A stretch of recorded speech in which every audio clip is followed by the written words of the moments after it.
Nesse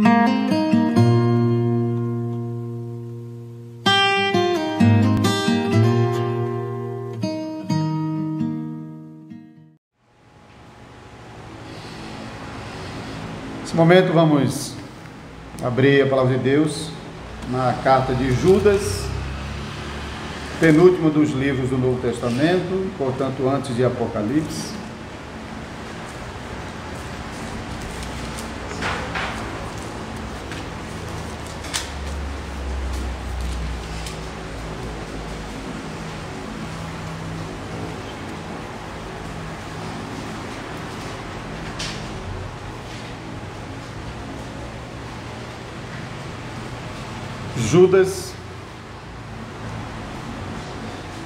Judas, servo de Jesus Cristo e irmão de Tiago, aos chamados, amados em Deus Pai e guardados em Jesus Cristo.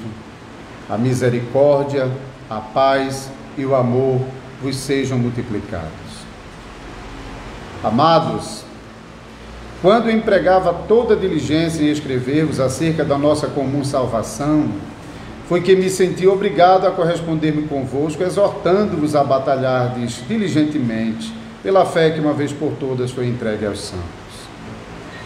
Pois certos indivíduos se introduziram com dissimulação, os quais desde muito foram antecipadamente pronunciados para esta condenação, homens ímpios que transformam em libertinagem a graça de nosso Deus e negam o nosso único soberano e Senhor Jesus Cristo. Quero, pois, lembrar-vos, embora já estejais ciente de tudo, uma vez por todas, que o Senhor, tendo libertado um povo, tirando-o da terra do Egito, destruiu depois os que não creram. E a anjos, os que não guardaram o seu estado original, mas abandonaram o seu próprio domicílio, ele tem guardado sob trevas, em algemas eternas, para o juízo do grande dia. Como Sodoma e Gomorra e as cidades circunvizinhas, que, havendo-se entregue à prostituição como aqueles, seguindo após outra carne, são postas para exemplo do fogo eterno, sofrendo punição. Ora, estes, da mesma sorte, quais sonhadores alucinados, não só contaminam a carne, como também rejeitam governos e difamam autoridades superiores. Contudo, o arcanjo Miguel, quando contendia com o diabo e disputava a respeito do corpo de Moisés, não se atreveu a proferir juízo difamatório contra ele. Pelo contrário, disse: o Senhor te repreenda. Estes, porém, quanto a tudo o que não entende, difamam, e quanto a tudo o que compreendem por instinto natural, como brutos sem razão, até nessas coisas se corrompem. Ai deles, porque prosseguiram pelo caminho de Caim, e movidos de ganância se precipitaram no erro de Balaão, e pereceram na revolta de Coré.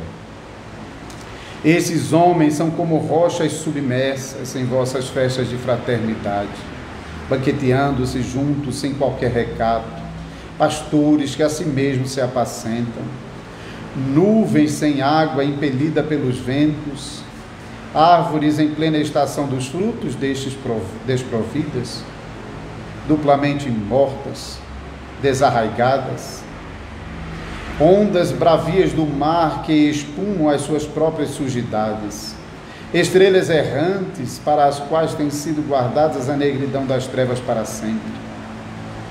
Quanto a estes foi que também profetizou Enoque, o sétimo depois de Adão, dizendo: eis que veio o Senhor entre suas santas miríades, para exercer juízo contra todos e para fazer convictos todos os ímpios, acerca de todas as obras ímpias que impiamente praticaram, e acerca de todas as palavras insolentes que ímpios pecadores proferiram contra ele. Os tais são murmuradores, são descontentes, andando segundo as suas paixões, a sua boca vive propalando grandes arrogâncias, são aduladores dos outros por motivos interesseiros. Vós, porém, amados, lembrai-vos das palavras anteriormente proferidas pelos apóstolos de nosso Senhor Jesus Cristo, os quais vos diziam: No último tempo haverá escarnecedores, andando segundo as suas ímpias paixões. São esses os que promovem divisões sensuais, que não têm o Espírito. Vós, porém, amados, edificando-vos na vossa fé santíssima, orando no Espírito Santo, guardai-vos no amor de Deus, esperando a misericórdia de nosso Senhor Jesus Cristo para a vida eterna. E compadecei-vos de alguns que estão na dúvida, salvai-os, arrebatando-os do fogo. Quanto a outros, sede também compassivos em temor, detestando até a roupa contaminada pela carne. Ora, há aquele que é poderoso para vos guardar de tropeços e para vos apresentar com exultação, imaculados diante da sua glória, ao único Deus, nosso Salvador, mediante Jesus Cristo, Senhor nosso, glória, majestade, império e soberania antes de todas as eras, e agora e por todos os séculos. Amém. Amada congregação do Senhor Jesus Cristo, durante toda a nossa vida aqui na terra, nós temos de travar muitas batalhas, de todo tipo. Uns travam batalhas contra doenças, às vezes passa a vida inteira lutando contra doenças graves. Outros batalham para libertar parentes, amigos das drogas, e isso às vezes também é uma batalha que leva uma vida inteira. Mulheres e esposos, mulheres e maridos que batalham por seus esposos e esposas, para salvar o seu casamento, muitas vezes, dos ataques sensuais do diabo. Outros têm de batalhar pelo coração dos seus filhos, porque o coração dos nossos filhos é sempre palco de muita batalha. A carta de Judas é um chamado para batalhar pela fé que de uma vez por todas foi entregue aos santos. Portanto, a carta de Judas é um trabalho a batalhar especificamente pela batalha da fé, pela batalha da salvação, que tem tudo a ver com a batalha que é travada em nosso coração. Esse assunto da batalha pela fé, ela é identificado já nos primeiros versículos, mas particularmente no versículo 3, depois da breve saudação dos versículos 1 e 2, e o restante da carta, basicamente, o corpo da carta está dividido em duas partes.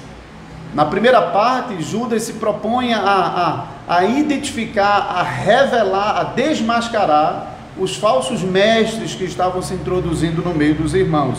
Isso vai do versículo 4 até o versículo 16.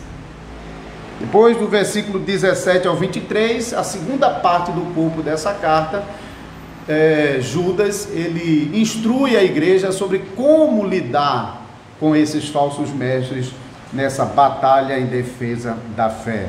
E então conclui a sua carta com um breve louvor, uma doxologia, os versículos 24 e 25. Geralmente as pregações nessa carta procuram ser breves e tratá-la de uma única vez, porque de fato é uma única mensagem aqui, essa mensagem da batalha pela fé. Mas para que a gente tenha a oportunidade de observar alguns aspectos importantes dessa carta, eu decidi então tratá-la em duas pregações.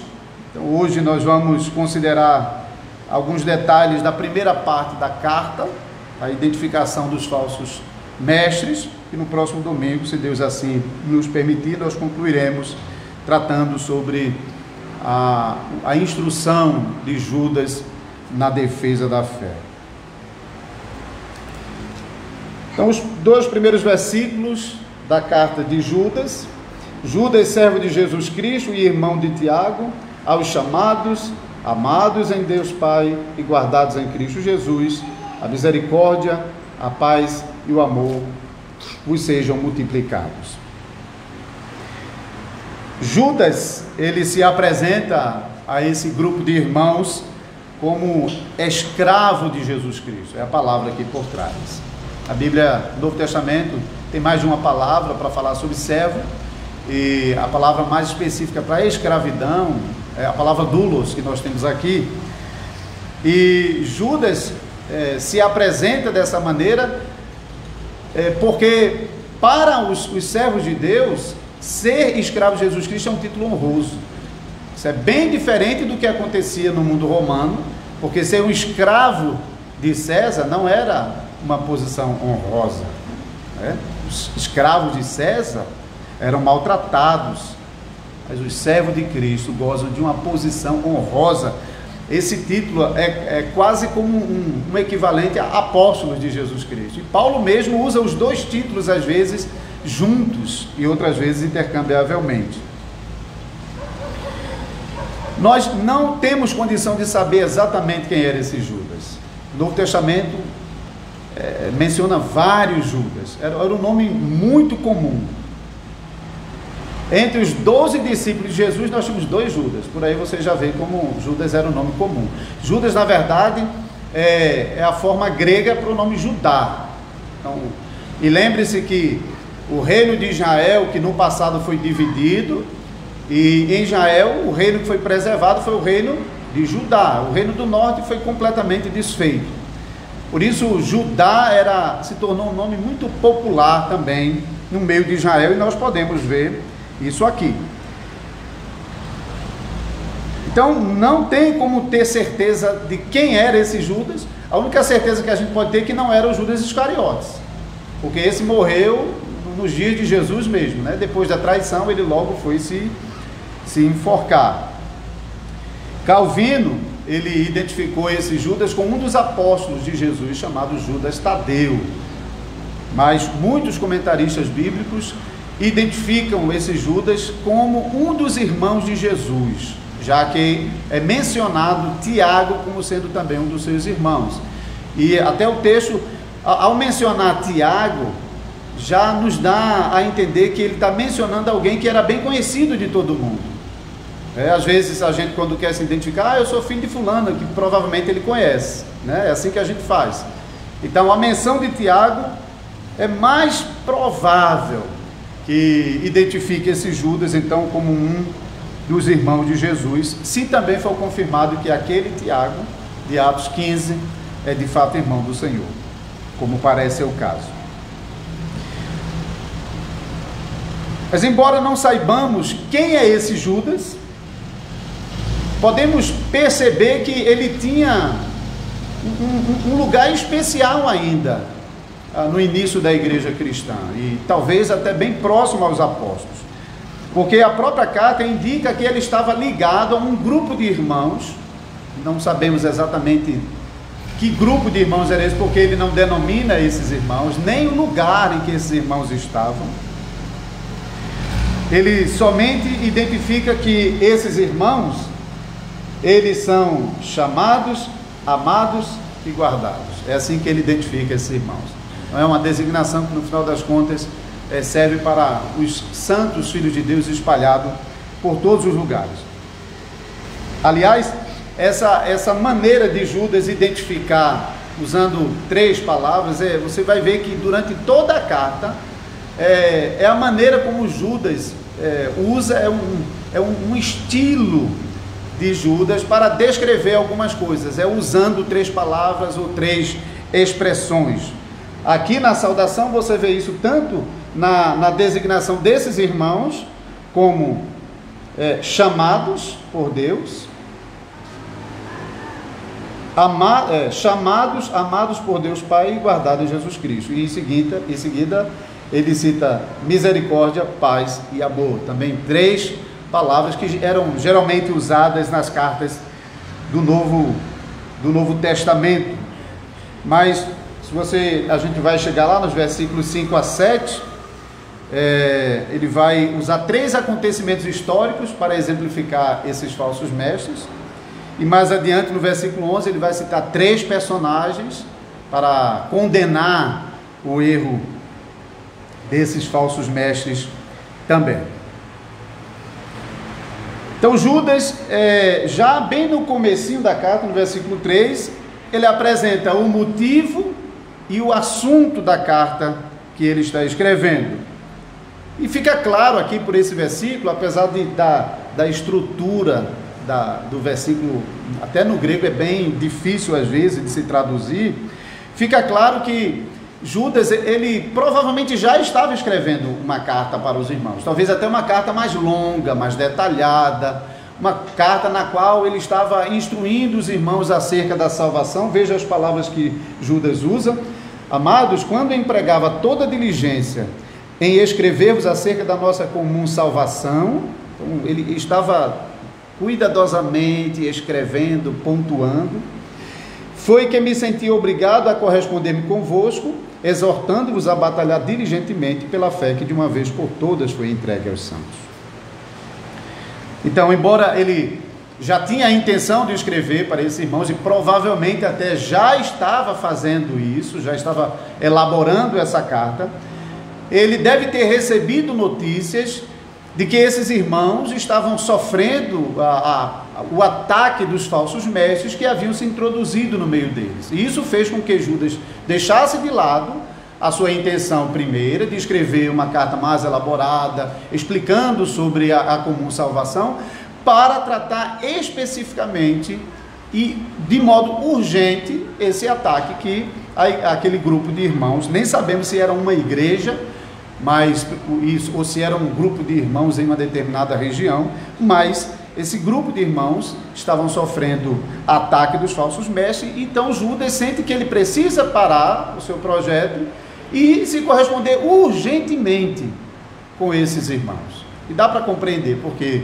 nós mesmos provamos isso, e às vezes nós queremos falar sobre certas coisas, mas a urgência de alguns assuntos pede para que a gente realmente pare tudo e se dedique àquele assunto, especialmente quando se trata de defesa da fé e de perigo de irmãos que estão quase sucumbindo, quase caindo nas garras do falso ensino e dos falsos mestres. Então, Judas apresenta essa carta breve, chamando os irmãos a batalharem pela fé, mas percebam que o próprio Judas está fazendo isso, né? Enquanto ele chama os irmãos a batalharem pela fé, ele mesmo está defendendo a fé aqui, e ele mesmo está defendendo esses irmãos. Então ele, como um pastor preocupado, nem sabemos se ele era o pastor daquela igreja, mas como um pastor preocupado com esse rebanho, ele não apenas defende a fé, mas ele sai em defesa dos próprios irmãos que estão sob risco de cair na garra desses falsos mestres. Então, a partir do versículo 4 até o versículo 16, nós temos a descrição desses falsos mestres. Judas começa, já no versículo 4, se referindo a eles como certos indivíduos. Judas não havia identificado os irmãos, mas ele também não identifica essas pessoas, senão por essa referência que, em certa medida, e a gente pode ver isso no restante dessa carta, é realmente depreciativa. Ele está depreciando realmente esses falsos mestres, e ele nem vai falar desses falsos mestres em termos de salvação, ele vai falar em termos de juízo mesmo. Então, é uma coisa que é difícil para nós hoje fazer um julgamento dessa maneira, mas os autores inspirados, de vez em quando, eles podiam afirmar certas coisas debaixo da iluminação do Espírito Santo. E no final da carta, como veremos semana que vem, Judas faz uma distinção clara entre esses perdidos e aqueles que têm a garantia de serem preservados pelo Senhor. Então já podemos ver esse desprezo de Judas a esses reprovados, ao se referir a ele como certos indivíduos, e com as outras designações que ele usa ainda nesse versículo 4, ele vai falar que são homens ímpios, libertinos, insubordinados, que se intrometeram sorrateiramente no meio da comunhão dos irmãos. Quer dizer, eles não se assumiram, eles não chegaram mostrando que eles realmente eram, eles não chegaram revelando as suas intenções, eles não chegaram mostrando os seus pensamentos, não, mas eles chegaram disfarçados, como ovelha, como lobos em em pele de ovelhas, disfarçados e entrando sorrateiramente no meio dos irmãos. Então, nos versículos 5 a 7, Judas, ele apresenta 3 exemplos de rebelião e castigo para mostrar que esses falsos mestres também receberiam o justo castigo por sua rebelião contra Deus. Então veja o versículo 5 a 7, ele começa falando sobre os rebeldes israelitas que, depois de terem sido libertados da escravidão do Egito por Deus, eles mostraram a dureza do seu coração, se rebelaram contra Deus, mostraram a sua incredulidade e, por causa disso, os seus cadáveres ficaram no deserto ao longo dos 40 anos de peregrinação e não receberam a bênção de entrar em Canaã. Nós falamos sobre isso nas nossas pregações em Josué, especialmente Josué capítulo 5, que relembra o juízo de Deus sobre essa geração que é sempre denominada como uma geração má, perversa, corrupta, de dura cerviz, de coração endurecido. Então, depois de terem provado a bênção da libertação do Egito, por causa de sua rebelião, pereceram no deserto. O segundo exemplo, versículo 6, que Judas dá, é o dos anjos, que tendo sido criados por Deus como seres bons, eles não se preservaram em seu estado original, mas abandonaram a sua posição original em rebelião contra Deus. Então isso fala do diabo e dos demais anjos que o seguiram. E a segunda carta de Pedro vai falar mais sobre a rebelião desses anjos, e é muito interessante porque muitos comentaristas, na relação de 2 Pedro com a carta de Judas, você realmente percebe que o tema é basicamente o mesmo, embora o contexto de Pedro seja diferente. Alguns até sugerem que Pedro posteriormente usou a carta de Judas para escrever também a sua carta. Então esses anjos que não conservaram seu estado original, mas se rebelaram contra Deus, eles estão reservados, sem chance de salvação, para o juízo do dia final. Terceiro exemplo que Judas dá é o das cidades rebeldes que ficavam ao sul do Mar Morto. Nós falamos também sobre o juízo dessas cidades na série de pregação em Gênesis sobre Abraão, e nós falamos sobre a perversidade dessas cidades que desceram ao nível mais baixo de degradação, especialmente quanto ao aspecto da prostituição e da imoralidade sexual. Hoje nós usamos o termo sodomia, né, que vem justamente da perversão das pessoas daquela cidade que se inflamavam mutuamente. Nós vimos isso na intenção deles para com os anjos que Ló hospedou. Então essas cidades, elas não foram poupadas. Essas cidades, elas foram completamente arrasadas. É como se o juízo final, que vai por fim, vai destruir tudo que há de perverso no mundo, esse juízo fosse antecipado sobre Sodoma e Gomorra e as cidades que se aliaram a elas ali na campina sul do Jordão. Então não ficou a chuva de pedras que Deus derramou do céu, foi uma coisa tão devastadora que parece que até o solo foi afundado com a ira de Deus sendo derramada do céu, que não sobrou nada, e a depressão da terra, em razão das pedras que Deus jogou, permaneceu, e como consequência disso é que nós temos naquela região a maior depressão da terra. É um lugar onde chega a cerca de 400 metros abaixo do nível do mar. A razão porque aquele mar é chamado de Mar Morto, a 400 metros abaixo do nível do mar. A água é quase impossível preservar a vida, exceto algumas bactérias que parece que ainda residem naquela água. Mas a salinidade derivada dessa depressão, e essa depressão foi objeto do juízo de Deus, que ficou como testemunho contra o pecado dessas cidades. E mais uma vez Judas, ele apela para esse juízo definitivo de Deus contra essas cidades impenitentes, para mostrar que esses perversos mestres que estavam pervertendo a igreja, eles não escapariam do justo juízo de Deus.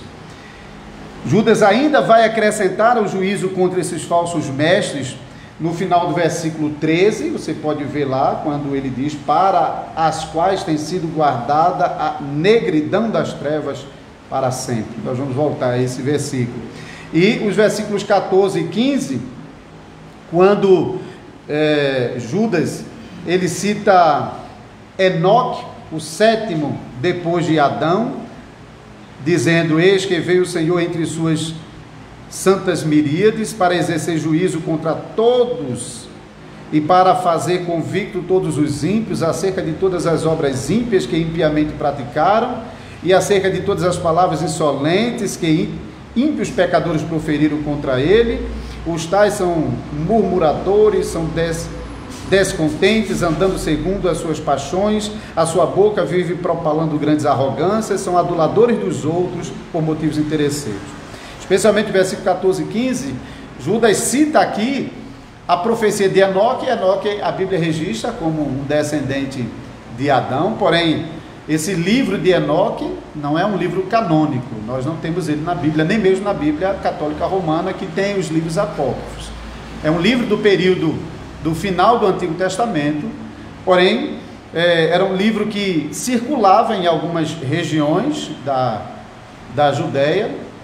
Os documentos do Mar Morto, que foram descobertos recentemente, eles encontraram cópias desse livro de Enoque, primeiro Enoque, no qual Enoque fala sobre esse juízo que Deus haveria de derramar sobre os pecadores. E mais uma vez, Judas usa esse exemplo para mostrar que esses homens não vão escapar do justo juízo de Deus. Então, todos esses exemplos que Judas está usando, eles estão sendo oferecidos para denunciar o mesmo espírito de rebeldia, de imoralidade que operava nesses falsos mestres. E ao citar esses exemplos, Judas mostra que, assim como os pervertidos pecadores do passado, rebeldes e imorais, receberam o justo castigo pelos seus pecados, também eles não vão ficar sem esse justo castigo. Nos versículos seguintes, os versículos 8 a 16, agora Judas toca mais de perto a natureza corrompida desses homens, hein? Ele citou vários exemplos para relacioná-los a esses falsos mestres, mas agora ele vai pontuar realmente as perversões desses falsos mestres, dos versículos 8 a 16. Veja como ele começa: ora estes, da mesma sorte, quais sonhadores alucinados.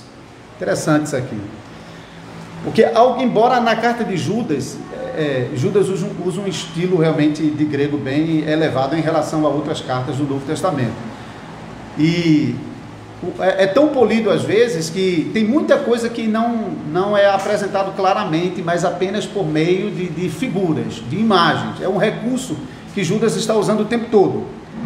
Mas ao que parece, essa menção aos sonhadores fala sobre novas revelações.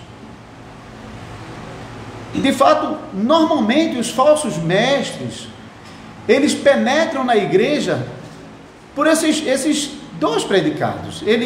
Ou ele reivindica novas revelações que lhe dão autoridade de dizer o que querem no meio do povo, ou então eles se valem da eloquência. Paulo também vai lidar com isso lá na carta aos Coríntios, os falsos apóstolos que chegavam com grande eloquência e às vezes achava que era alguma coisa por causa disso. E parece que era o caso desses falsos mestres, as duas coisas.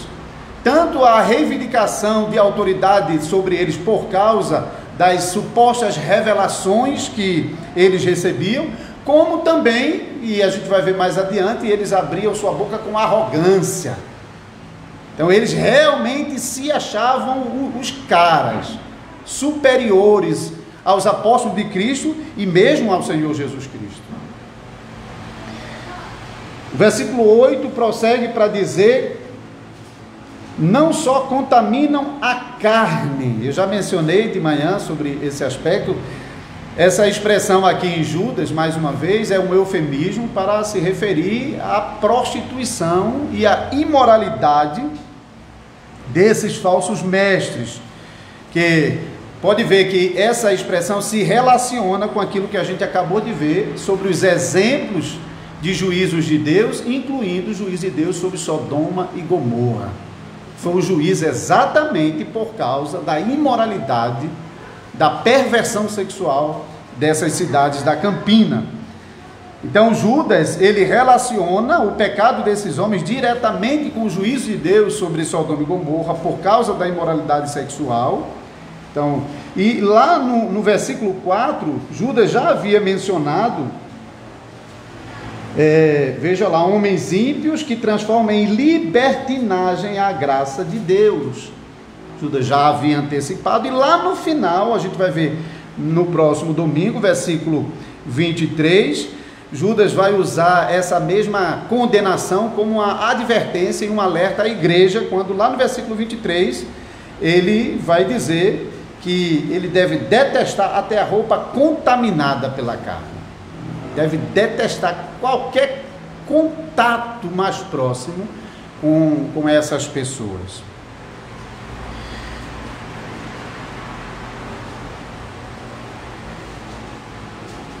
Seguindo o versículo, no final do versículo 8, Judas menciona ainda que eles rejeitam governos e difamam autoridades superiores.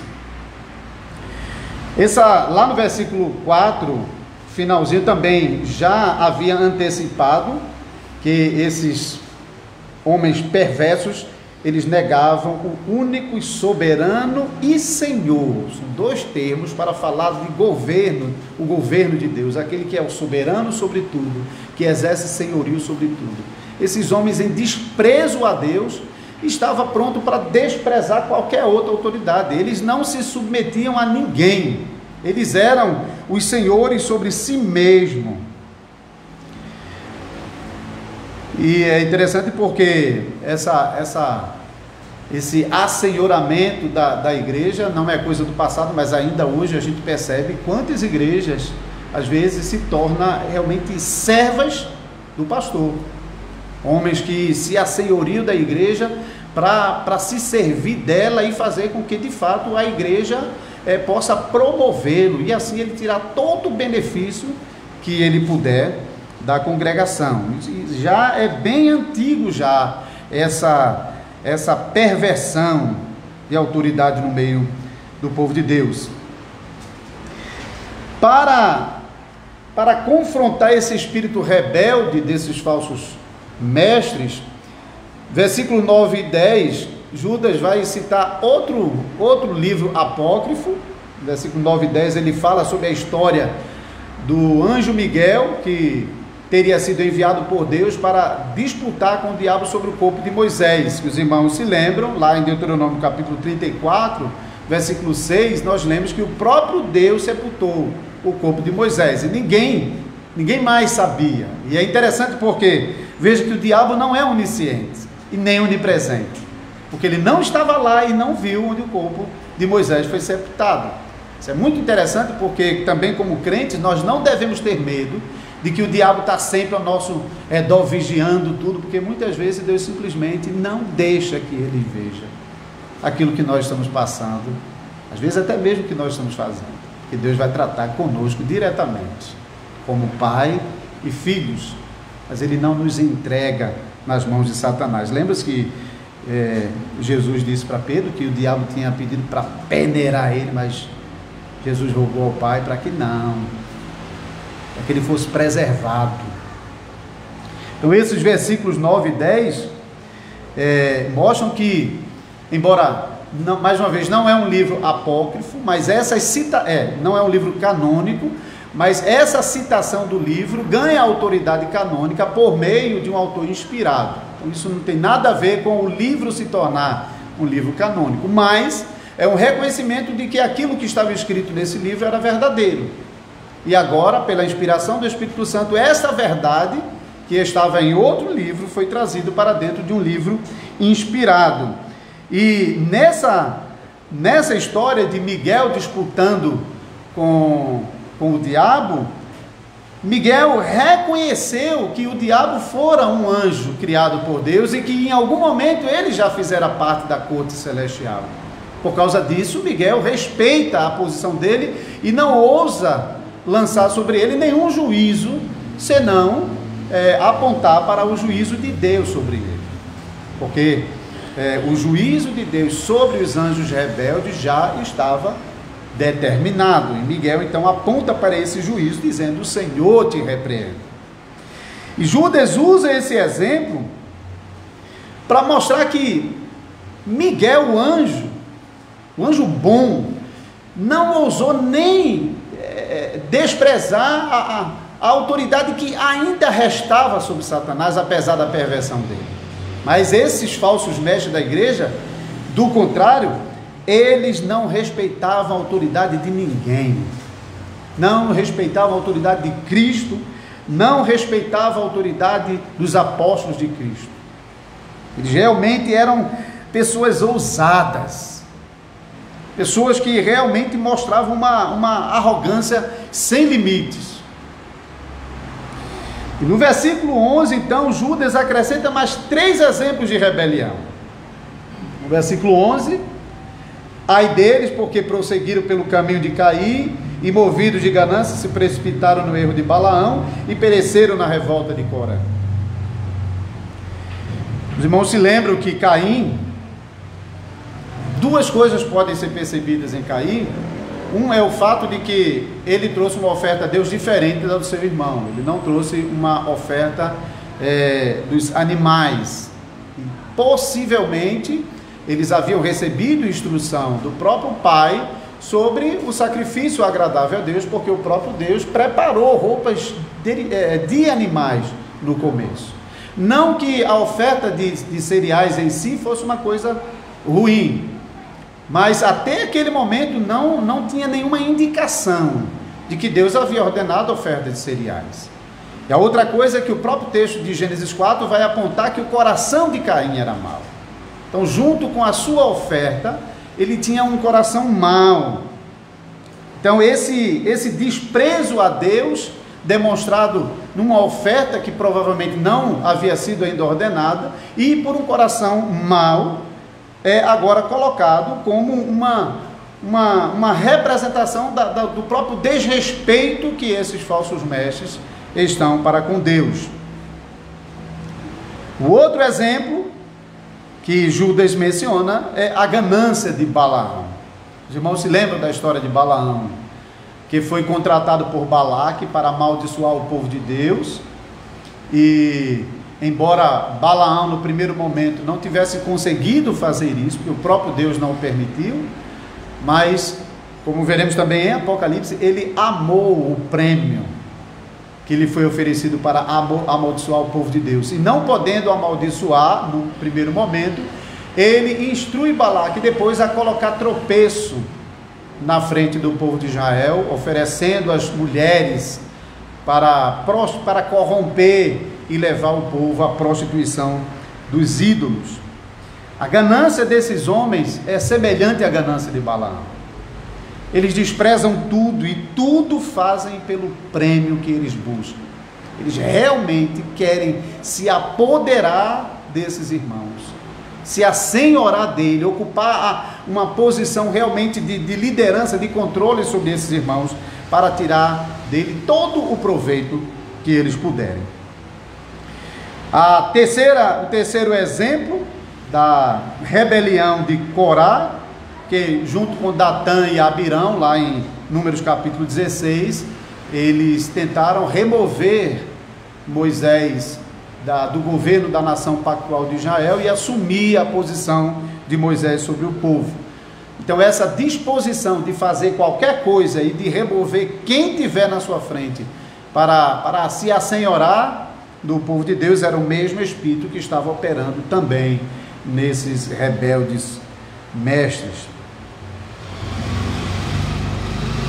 Versículo 12, Judas continua revelando a natureza perversa desses homens. Esses homens são como rochas submersas em vossas festas de fraternidade, banqueteando-se juntos sem qualquer recado. Os irmãos, eu já mencionei essa imagem aqui em outras pregações, hein? Rochas submersas, os navios que o digam, quanto perigosas elas são, porque o mar pode estar muito bonito, mas pode esconder rochas submersas e levar um navio a afundar. Então veja que o perigo que a presença desses homens representam para o povo de Deus, porque mesmo eles se mostrando como alguma coisa, no final das contas o seu ensino é um perigo para a igreja.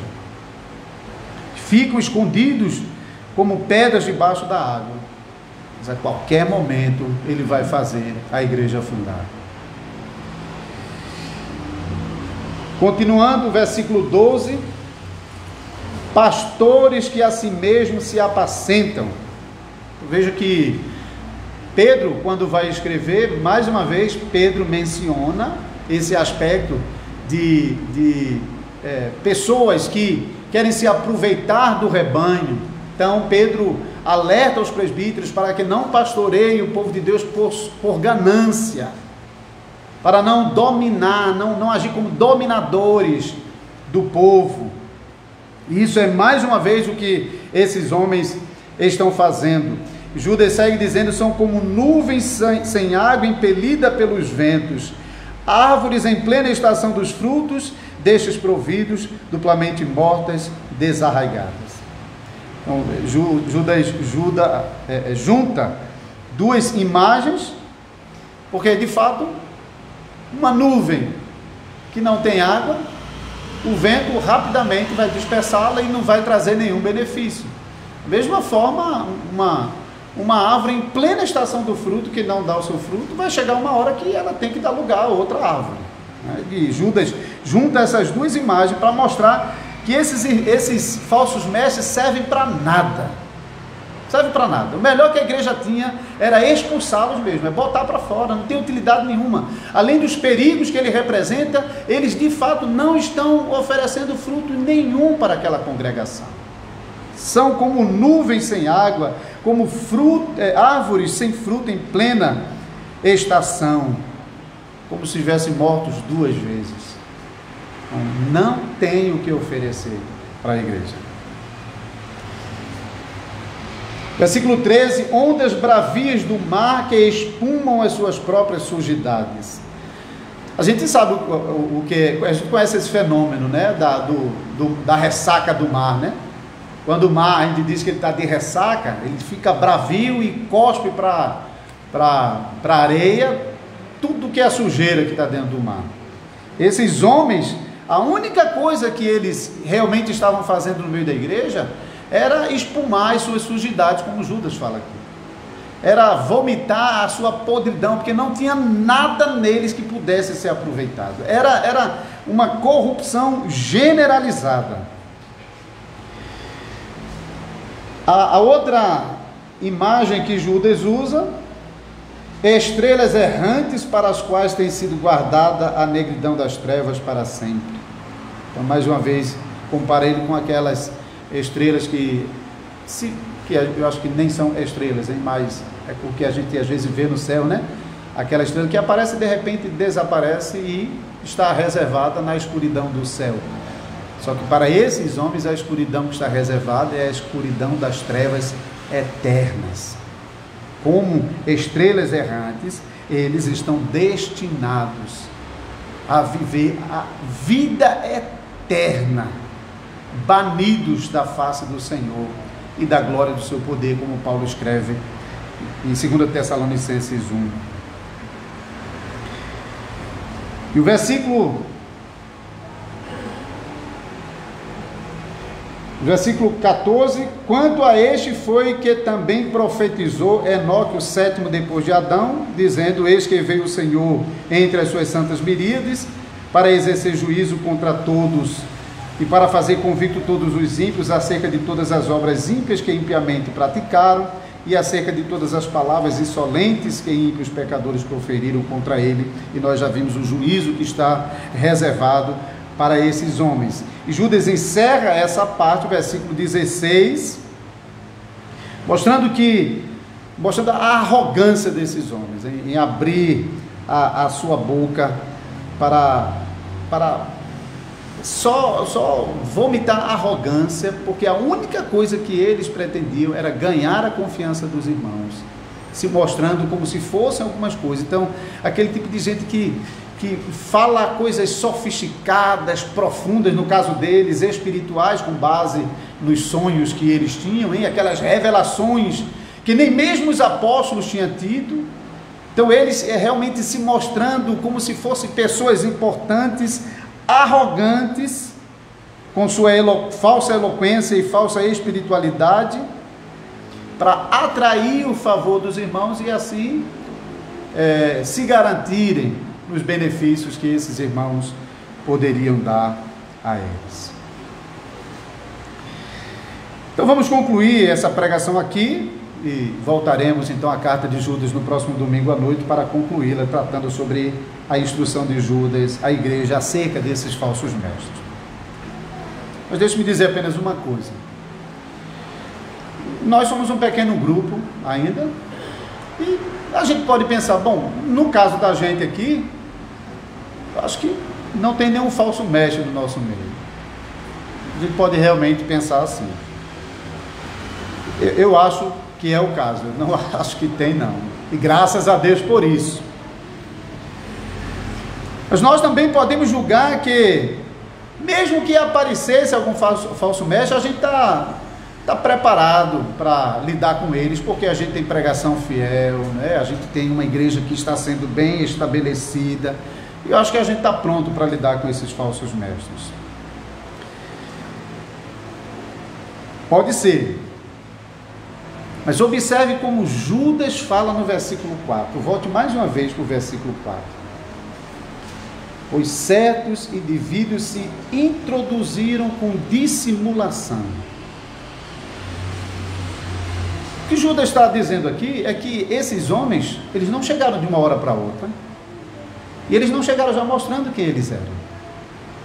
Isso realmente pode até ter sido uma coisa a médio prazo, pode ter demorado um pouco, e esses homens foram se introduzindo lentamente, e somente depois que eles perceberam que já tinham a confiança dos irmãos, é que eles começaram a se revelar, começaram realmente a mostrar a sua natureza e quais eram as suas reais intenções perversas. Isso realmente deve chamar a nossa atenção, e para que a gente seja humilde e esteja sempre atento à aproximação dos falsos mestres, que nem sempre é fácil para nós percebermos no primeiro momento. Às vezes pessoas chegam na igreja, se tornam membros da igreja, passam anos até que começam a revelar o seu coração e as suas perversões. Nós tivemos exemplos já assim, quando eu estava como presbítero ainda em Recife. Então temos que ter muito cuidado, porque pode ser que algumas pessoas realmente já tinham um coração pervertido e estão se aproximando já com as intenções perversas, pode ser, mas às vezes tem outros que não tinham essas intenções perversas, mas se corromperam ao longo do tempo, e a sua corrupção começa a se mostrar na igreja, e essa corrupção começa a atingir outros membros da congregação.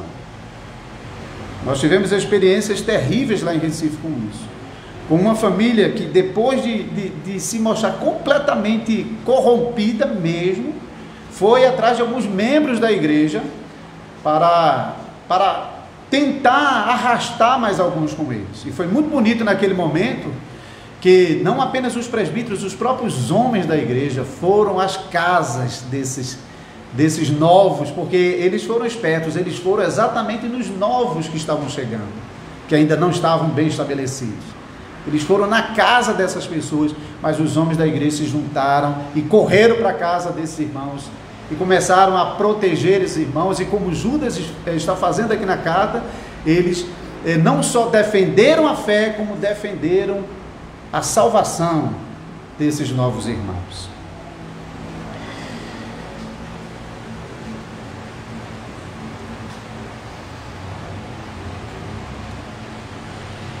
Então é sempre muito perigoso para a igreja a penetração sorrateira desses falsos mestres. E muitas vezes, quando a igreja se dá conta, eles já estão instalados.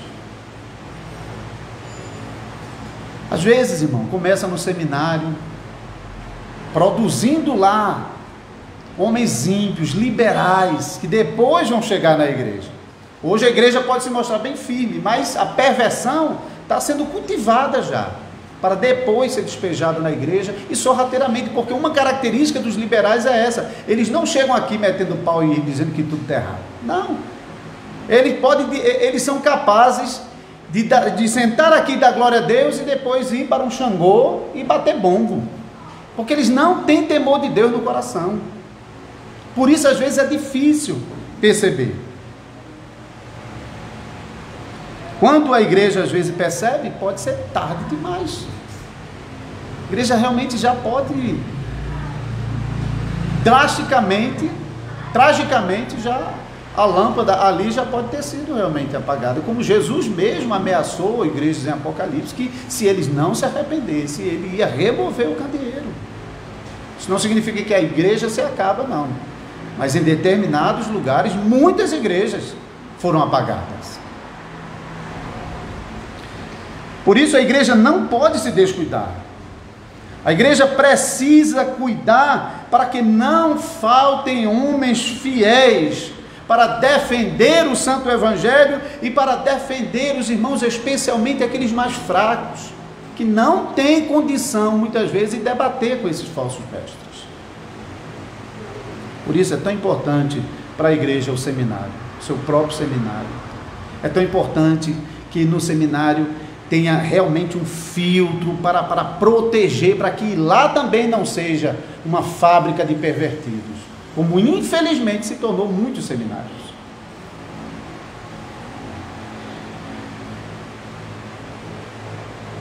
Esses irmãos anônimos, naquele momento eles ainda tinham Judas, que mesmo que à distância, como um pastor preocupado com seu rebanho, para o que estava fazendo, para rapidamente escrever uma carta e mandar para eles, defendendo a fé e defendendo a própria salvação deles.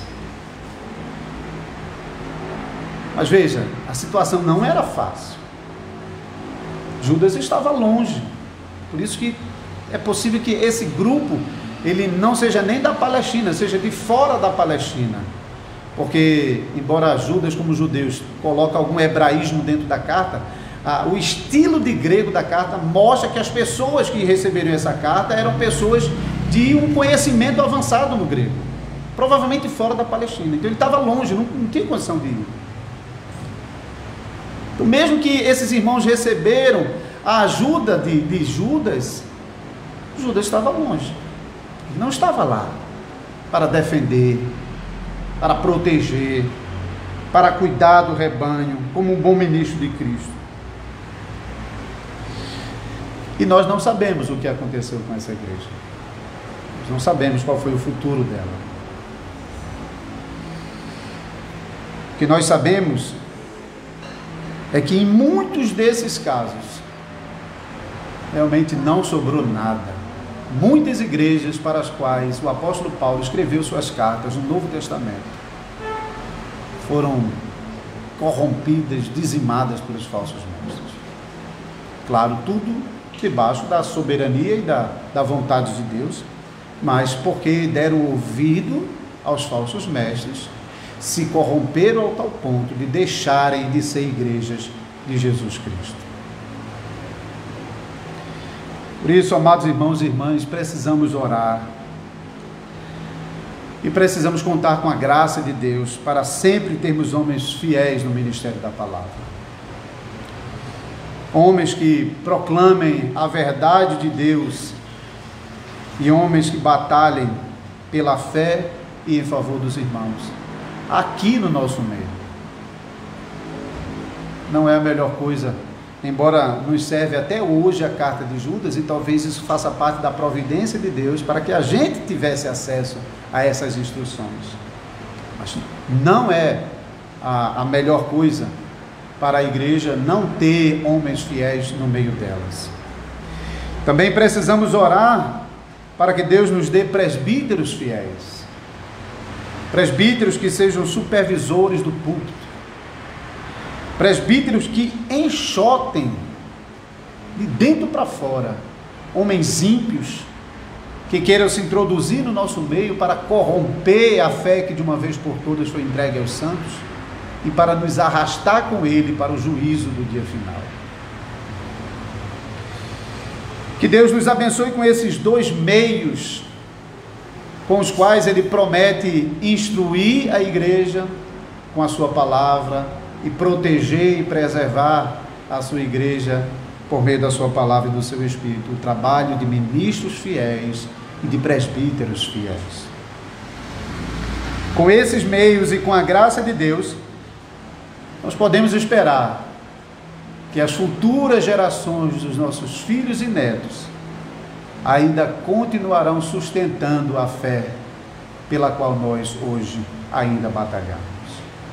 Amém.